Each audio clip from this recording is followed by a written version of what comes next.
Love पुरुष सरदार वल्लभ भाई पटेल साहब के जयंती के उपलक्ष्य में कार्यक्रम रखा गया।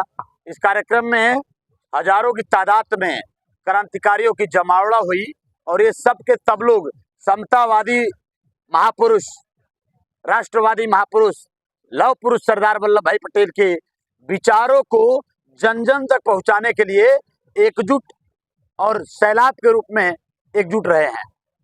आज 149वीं जयंती उनकी मनाई जा रही है। यहाँ पे बात आप कर रहे थे कि वो धर्मनिरपेक्ष की बात करते थे, वो सबको लेकर साथ चलने की बात करते थे, मगर आज के जो दल हैं वो लगातार जातियों के आधार पे लोगों को बांट रहे हैं और आज राजनीति कर रहे हैं। इससे क्या नुकसान हो रहा है और क्या फायदा हो रहा है? थोड़ा आपके सवाल में ही आपका जवाब है। आपने कहा वो धर्मनिरपेक्ष देश की बात करते थे।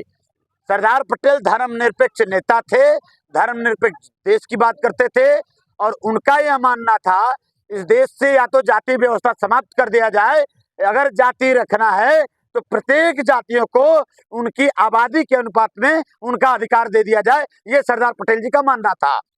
और आज अगर कोई यह मानता है कि जाति आधार पर लोगों की बात होनी चाहिए, तो हम भी यह मानते हैं कि इस देश में जाति जनगणना होनी चाहिए और जाति जनगणना के आधार पर इस देश के समस्त वर्गों का जाति आबादी के बराबर सबको पूर्ण अधिकार दे करके देश की चौमुखी विकास करना चाहिए।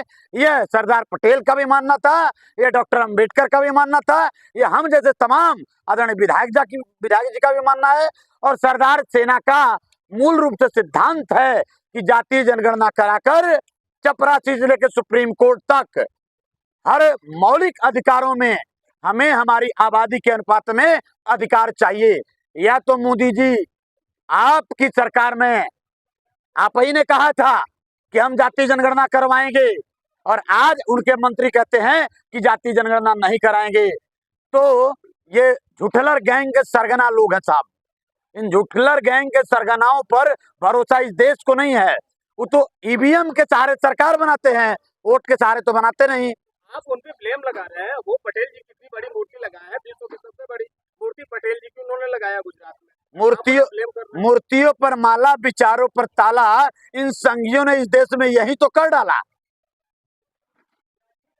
सरदार पटेल की मूर्ति अगर आप बनाए हो तो उस मूर्ति के साथ साथ आपको देश के जन जन के बीच में उनका समतावादी, धर्मनिरपेक्षवादी विचारधारा जन जन तक पहुंचाना चाहिए। मैं आपको एक वाकया बता देता हूं। सरदार पटेल ने आरएसएस में वैन लगाया था और उन्होंने संकल्पित कराया था और वैन लगाया और वैन लगा करके इस देश को बताया कि इस देश को तोड़ने वाली ताकतों को हम इसी तरह समाप्त करने की क्षमता रखते हैं। और सरदार पटेल वह ताकत है जिन्होंने उस समय में सन 49 में कहा था कि इस देश के तमाम जातियों की गणना करके ओबीसी का खास करके उन सबको उनकी आबादी के बराबर अधिकार दे देना चाहिए। और आज मैं फिर कहता हूं, मूर्तियों पर माला, विचारों पर ताला, मोदी जी ने इस देश में यही तो कर डाला। सरदार पटेल ने कहा था इस देश में सबको अधिकार मिलना चाहिए, अब मोदी जी कहते नहीं इस देश में सबको अधिकार नहीं मिलना चाहिए। सरदार पटेल ने सभी प्राइवेट संस्थानों का राष्ट्रीयकरण किया, अब मोदी जी क्या कर रहे हैं? राष्ट्रीयकृत संस्थानों का प्राइवेटीकरण कर रहे हैं।